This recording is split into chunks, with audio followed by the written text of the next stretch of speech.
La paix soit sur cette maison et sur tous ceux, toutes celles qui vont y adorer au nom du Père, du Fils et du Saint-Esprit. Amen. Amen. Chantons avec les connaissances, restez côté à notre Dieu, c'est son amour, c'est sa puissance, et nos raisons, c'est Dieu, c'est déjà Dieu, c'est sur la terre, c'est l'eau du jour éternel, voici c'est même de terre qui dit dans l'amour fraternel. Bien-aimés dans le Seigneur, membres de l'Église de Christ, nous nous réjouissons de ce que Dieu a inspiré aux siens de construire ce sanctuaire à la gloire de son nom. Nous voici maintenant réunis pour le consacrer et le dédier à l'adoration du Dieu Tout-Puissant, Père, Fils, Saint-Esprit. Notre volonté et notre prière, c'est qu'ici la parole de Dieu soit prêchée avec fidélité de génération en génération, que les sacrements soient célébrés selon l'institution du Seigneur, que les enfants soient instruits et confirmés dans l'alliance de sa grâce, qu'ici les époux reçoivent la bénédiction de Dieu, que les affligés entendent les consolations de l'Évangile, que notre monde, avec sa souffrance et son attente, soit présenté à Dieu dans l'intercession et dans l'amour. Le Dieu Tout-Puissant a bien voulu mettre au cœur de ses serviteurs et servantes de lui édifier cette maison de prière. Loué sois-tu, Seigneur, de génération en génération, par l'assemblée des fidèles. Amen. Amen. Bien-aimés frères, président des laïcs, quel est le nom que vous avez bien voulu donner à ce temple comme symbole de la présence agissante de Dieu au milieu de son peuple? Le nom de ce temple est Béthanie. Le peuple dit Béthanie. Béthanie. Béthanie. Béthanie. Béthanie. Béthanie. On acclame le Seigneur. Les étudiants sont contents d'instruction de la méditation. Amen.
il est notre Dieu et nous sommes le peuple dont il est le berger, le troupeau que sa main conduit. Amen. Gloire soit au Père, gloire au Fils, gloire au Saint-Esprit.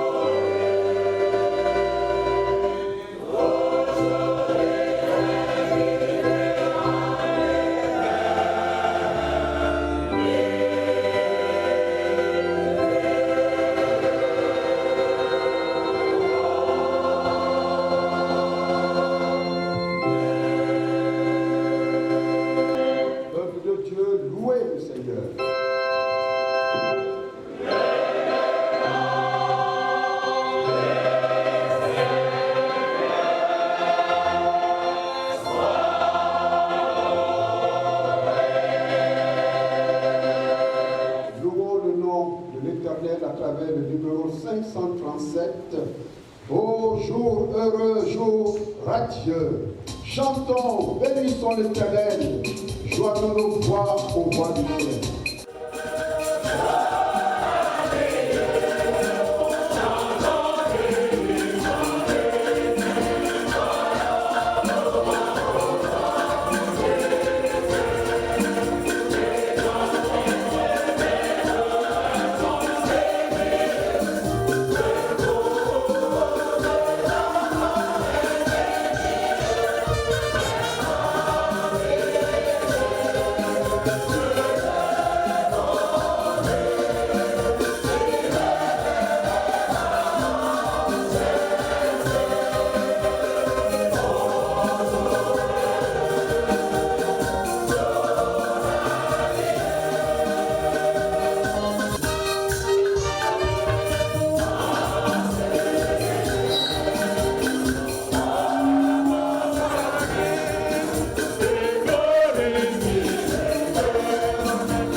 Ésaïe, chapitre 56. Ainsi parle l'Éternel, observez ce qui est droit et pratiquez ce qui est juste, car mon salut ne tardera pas à venir et ma justice à se manifester. Heureux l'homme qui fait cela et le Fils de l'homme qui y demeure ferme, gardant le sabbat pour ne point le profaner et veillant sur sa main pour ne commettre aucun mal. Que l'étranger qui s'attache à l'Éternel ne dise pas « L'Éternel me séparera de son peuple » et que l'eunuque ne dise pas « Voici, je suis un arbre sec ». Car ainsi parle l'Éternel, aux eunuques qui garderont mes sabbats, qui choisiront ce qui m'est agréable et qui persévéreront dans mon alliance, je donnerai dans ma maison et dans mes murs une place et un nom, préférables à des fils et à des filles. Je leur donnerai un nom éternel qui ne périra pas. Et les étrangers qui s'attacheront à l'Éternel pour le servir, pour aimer le nom de l'Éternel, pour être ses serviteurs, tous ceux qui garderont le sabbat, pour ne point le profaner et qui persévéreront dans mon alliance. Je les amènerai sur ma montagne sainte et je les réjouirai dans ma maison de prière. Leurs holocaustes et leurs sacrifices seront agréés sur mon autel, car ma maison sera appelée une maison de prière pour tous les peuples. Le Seigneur l'Éternel parle, lui qui rassemble les exilés d'Israël. Je réunirai d'autres peuples à lui, au sein déjà rassemblés. Amen.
royaume des cieux.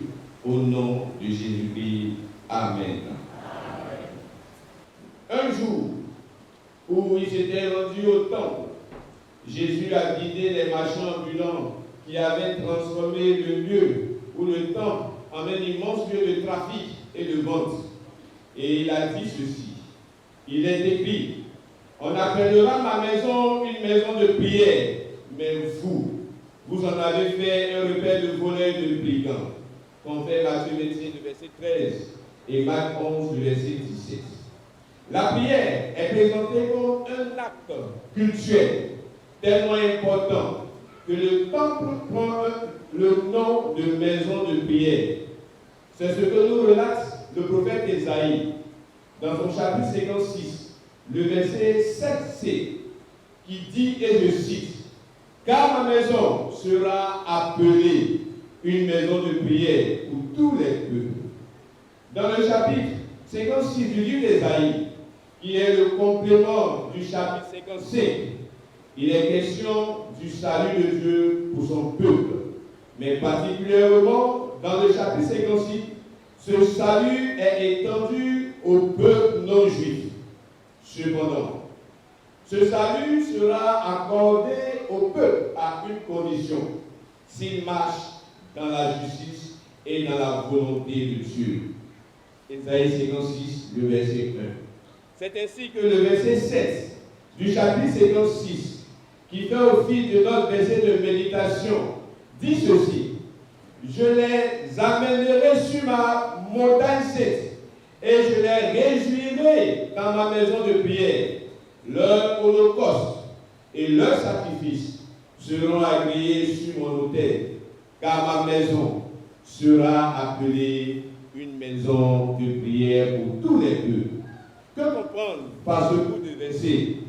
Regardons bien aimé d'entre de jeu que ce passage qui fait office de notre verset de méditation commence par une conjonction de coordination qui est car. Il s'agit là du nœud du raisonnement.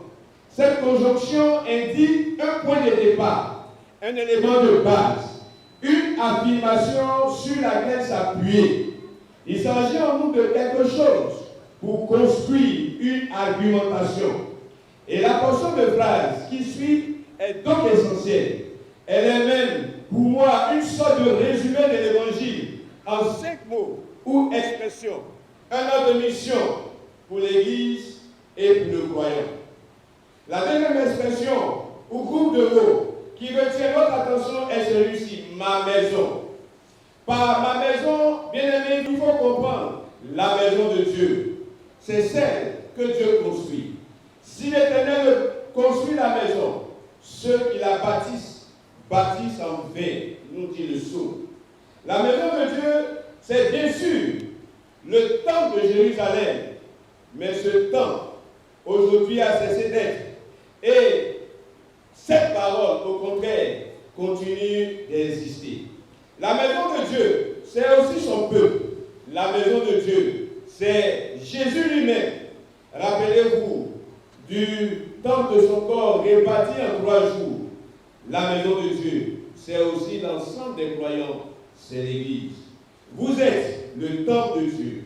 Cela peut être aussi, mais très accessoirement, ce lieu où nous nous rassemblons. Oui, la maison de Dieu, c'est donc tout cela, mais elle est surtout la maison de Dieu, la sienne. C'est donc lui-même, lui seul peut dire ma maison. Ensuite, Dieu par la bouche du prophète affirme que sa maison sera appelée une maison de prière. La maison de prière, c'est un endroit où se tient la prière, l'intercession, la supplication, mais aussi l'invocation, l'adoration et la louange. Cette maison de Dieu, c'est un lieu de prière, c'est un espace tourné vers Dieu, où on s'adresse à lui. C'est un des rôles essentiels de l'Église, des croyants, ensemble et individuellement, que d'être un lieu de prière, un lieu d'évocation, un lieu de louange, un lieu de culte. C'est une des fonctions essentielles de l'Église que de se tourner vers Dieu pour le prier et pour lui rendre gloire. Oui, le culte, en tant que culte rendu à Dieu, est une des tâches de l'Église, des croyants, que nul autre ne peut remplir. C'est cela, notre sacerdoce universel à nous tous. Et cette maison de prière sera pour tous les peuples. Voilà donc une affirmation biblique qui nous engage, qui doit nous pousser. La maison de Dieu, son évangile, son salut, sont pour tous les peuples. Ils ne sont plus réservés au peuple d'Israël, au seul peuple d'Israël, mais à toutes les nations, telles que vous et moi, rassemblés ici ce soir. Ce passage, ce mot, ce groupe de mots, nous affirme l'universalité de l'évangile, de l'amour de Dieu. Il nous affirme que l'appel est adressé à tous les peuples, à toutes les nations. Il porte en germe l'appel de Jésus rapporté à la fin de l'évangile de Matthieu et que nous résumons par le thème de la grande commission et qui dit « Allez et faites de toutes les nations des disciples. » Frères et sœurs, voilà une autre responsabilité de l'Église que personne d'autre ne peut faire. Proclamer l'évangile de Dieu à tous les peuples, vers tous les peuples, leur dire, leur crier, leur lire que la maison de Dieu est aussi pour eux. Alléluia. La maison de prière, c'est vrai, c'est ce temps que nous sommes venus remettre solennellement et officiellement entre les mains de l'Éternel. Mais la maison de Dieu, la maison de prière, c'est plus que ce temps. C'est notre corps, c'est notre personne, c'est notre vie. Si nous voulons être réjouis sur la montagne sainte de l'Éternel et voir nos prières exaucées et nos vies bénies, il nous faut marcher dans l'obéissance de la parole de Dieu. Cet avertissement vaut également pour nous tous, dans nos églises. Bien-aimés, l'église peut être un beau lieu de culte, un temple merveilleux, mais elle peut aussi être une organisation tellement bien rodée, qui fonctionne bien, une belle entreprise, que souvent on oublie ce qui est prioritaire, prier le Seigneur dans sa maison. Et souvent, le nom de Dieu devient accessoire. Alléluia. Le nom de Dieu n'est plus la priorité, n'est plus le nom que nous venons adorer, mais il est mis de côté pour autre chose que cela cesse. Parfois, nous participons aux activités de l'Église, machinalement nous oublions ce que Dieu attend de nous. Alors, nous ne percevons pas le danger qui nous guette, le risque que nous prenons de perdre la vie, de perdre le Seigneur. Bien-aimés, il nous faut donc constamment revenir à la parole de Dieu et nous rappeler ce que le Seigneur a établi. Pour cela, retenons ceci. Premièrement, l'Église est née dans la prière. Alléluia. L'Église est née dans la prière. Oui, lors de la Pentecôte, lorsque les disciples étaient ensemble dans un même lieu, la chambre haute, priaient instamment, cherchant la face et la direction de Dieu. Et ce, pendant plusieurs jours, Dieu se révèle à eux. Il envoya sa puissance par le Saint-Esprit qui saisit chaque disciple. Et à partir de ce jour, l'Église est née. On fait acte 1 à 2. Nous de même, lorsque nous prions, nous devons nous attendre à l'intervention de Dieu. À un moment donné, comme il a fait avec les disciples, arrêtons donc de penser que nos prières ne vont pas plus haut que le plafond. Quand Dieu intervient, il a sa bénédiction, sa puissance. Le Saint-Esprit nous saisit parce que nous avons été attentifs à lui. Frères, inspirés par Dieu, les disciples ont concrétisé cette expérience de la Pentecôte en doctrine qui, pour nous, pose les bases pour les rassemblements en Église. Ils persévéraient dans l'enseignement des apôtres, dans la communion fraternelle, dans la fraction du pain et dans les prières. Nous dit Acte 2, 42. Les apôtres avaient l'instinct de prier dès qu'ils avaient un problème, qu'ils étaient intimidés, mis au défi, persécutés. Frères, sœurs, faisons de même. Amen. Deuxième chose qu'il faut retenir, la prière transforme les vies. Le Seigneur nous invite à venir dans sa présence. Et quand nous entrons dans la présence de Dieu, nous ne ressentons jamais comme nous sommes arrivés. C'est dans ce temps de communion avec le Seigneur qui transforme, qui fait en nous quelque chose de nouveau. Il nous révèle des choses qui ne vont pas, nous reprend, nous guérit, nous parle. Frères et sœurs, si nous voulons que notre vie change, il nous faut entrer dans le lieu de prière et demander au Seigneur de faire descendre sa nuée. Toutefois, ce n'est pas la recherche de sensations qui doit nous guider, mais l'obéissance à Dieu par la foi. Parfois, nous ne sommes pas exaucés parce que nous ne demandons pas, ou bien parce que nous demandons mal, nous ne prions pas. Et dans ce cas, nos actions sont vaines. Frère, Dieu, pour agir, attend nos prières. Alléluia. Dieu, pour agir, attend tes prières. Alléluia. Troisième chose à retenir, la prière fait de nous des gagnants. Par ailleurs, il est nécessaire de s'exercer à la prière, car c'est un entraînement nécessaire pour le jour du combat. Si nous ne sommes pas entraînés à la prière, à la piété, nous courons à notre peste. Nous n'avons pas à lutter contre la chair et le sang, mais contre les œuvres sataniques. Rappelons-nous, Dieu met à notre disposition une armure pour le combat spirituel. Et cette armure, nous l'acquérons dans la prière, les genoux fléchis. Et pour cela, Dieu nous attend dans le lieu de prière pour que nous ripostions et que nous dressions un mur en face de l'ennemi.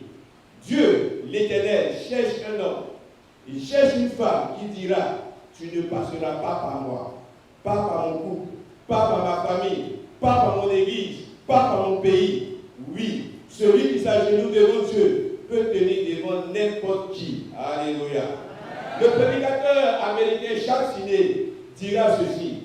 La réunion de prière est l'indice et le thermomètre exact de la piété dans une église. En effet, une église qui ne prie plus est morte. Le diable a plus peur d'une église à genoux que d'un prédicateur debout. Ainsi, une personne ayant une responsabilité spirituelle dans l'église, qui ne prie pas, ses paroles tombent à ses pieds. Elles sont vaines et sans effet. Quel que soit notre âge, quelle que soit notre responsabilité, bien-aimés, et quel que soit notre statut social, nous devons être des hommes et des femmes de prière. C'est en cela que nous verrons la main de Dieu agir en nous et pour nous. Nous devons persévérer dans la prière, même si nous prions pour le même sujet depuis des années. Dieu n'est pas sourd, il nous exauce en son temps. Est-ce que quelqu'un peut dire Amen foi? Quatrième chose à retenir, la prière nous ouvre des champs pour l'évangélisation. Une église qui est en prière est une église qui est aussi engagée dans l'évangélisation. Car le Seigneur mettra le fardeau des âmes qui se pètent sur nos cœurs et par la prière communautaire ou individuelle, nous arracherons des âmes du royaume de Satan pour les transporter dans la maison de Dieu. Car, dit le Seigneur par la bouche du prophète Ésaïe, ma maison sera appelée une maison de prière. Bien-aimés frères et sœurs en Christ de la communauté Béthanie de Sogébé, cette maison bâtie à l'honneur de Dieu doit être une maison de prière et non une maison de commérage, une maison de jalousie, une maison où on vient pratiquer la sorcellerie, une maison de dispute, de querelle, de haine, mais une maison de prière. Car le Seigneur dit, ma maison sera appelée une maison de prière. Bien-aimés frères et sœurs dans le Seigneur Jésus-Christ, fidèles de cette communauté, et à vous tous, honorables invités, faisons de notre temps de véritables lieux de prière. Cependant, au-delà du temps physique, faisons en sorte que nos vies et nos corps soient des maisons de prière, pures et sanctifiées à la gloire de Jésus-Christ. Amen. Amen. Prions le Seigneur. Ô Dieu notre Père, nous venons te rendre grâce pour ce sanctuaire que tu nous donnes. Ici, tout nous rappelle ce que ton amour a fait pour nous en Jésus-Christ. Loué sois-tu, car en Christ, Tu es descendu jusqu'à nous. Tu as fait ta demeure parmi nous. Tu as vécu notre vie. Par sa mort, tu as pris sur toi notre mort. Et par sa résurrection, tu as manifesté ta puissance victorieuse. Par ton Esprit Saint, tu nous invites à connaître la joie de ta présence. C'est pourquoi, maintenant, ô toi qui nous ouvres les portes de cette maison, fais que ton peuple se rassemble ici, toujours plus nombreux. Loué sois-tu, car en Christ, à travers le flux et le reflux de l'histoire, sans cesse, tu édifies et tu renouvelles ton Église.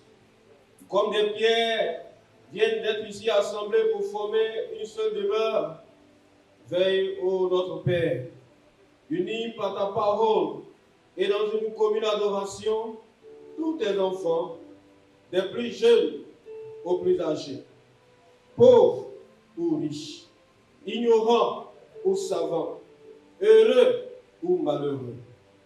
Fais qu'ils soient tous ici, dans notre temps et au milieu de notre cité, les pierres vivantes de ton Église, les membres unis au corps du Christ. Ô Dieu, poursuis au milieu de nous l'œuvre de sanctification qui détermine l'Église méthodiste jusqu'au jour où tout genou fléchira effectivement devant Jésus-Christ, le seul médiateur et le seul rédempteur. Que l'amour que nos religions enseignent soit le fondement de nos foyers, l'assise de nos institutions, le levain de la justice et de la paix. Seigneur, hâte le jour où tous les peuples accueilleront la bonne nouvelle du salut, afin qu'à toi seul, Seigneur notre Dieu, soit la gloire au siècle des siècles, en Jésus-Christ, notre Seigneur et notre Sauveur. Amen. Amen. Disons ensemble la prière que le Seigneur nous a apprise. Notre Père qui es aux cieux, que ton nom soit sanctifié, que ton règne vienne, que ta volonté soit faite sur la terre comme au ciel. Donne-nous aujourd'hui notre pain de ce jour. Pardonne-nous nos offenses, comme nous pardonnons aussi à ceux qui nous ont offensés, et ne nous soumets pas à la tentation, mais délivre-nous du mal. Car c'est à toi qu'appartiennent le règne, la puissance et la gloire pour les siècles des siècles. Amen. Veuillez vous laisser.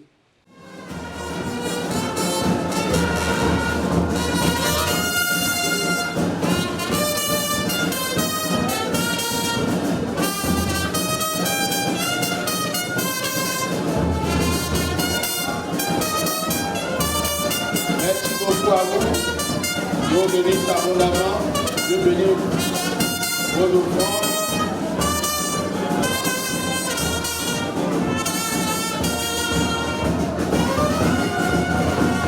Merci aux différentes familles. Merci aux personnes individuelles de l'église. Dieu bénisse.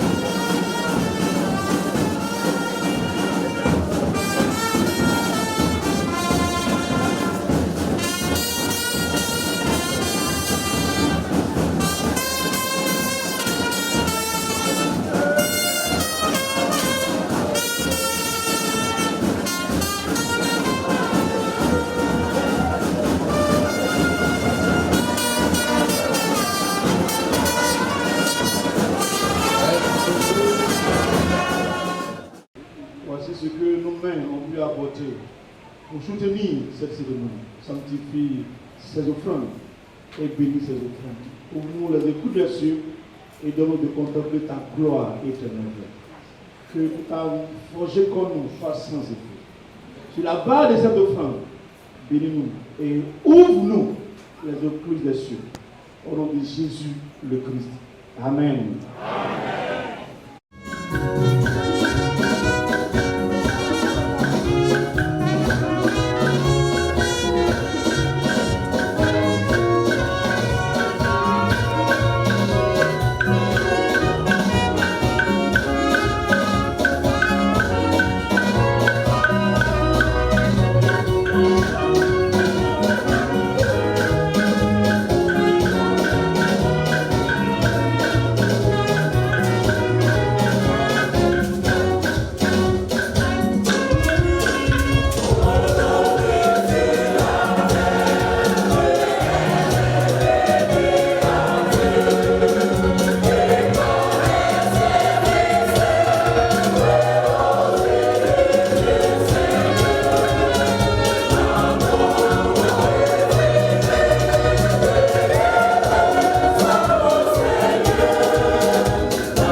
à celui qui peut vous préserver de toute chute et vous faire paraître irréprochables et joyeux en sa glorieuse présence. Au Dieu unique, notre Sauveur par Jésus-Christ, notre Seigneur, soit gloire, grandeur, force et puissance de toute éternité au siècle des siècles. Que la grâce de notre Seigneur Jésus-Christ, l'amour de Dieu le Père, la communion du Saint-Esprit reste votre force et votre victoire, dès maintenant et jusqu'au retour de Jésus-Christ, au nom du Père, du Fils et du Saint-Esprit. Amen. Amen.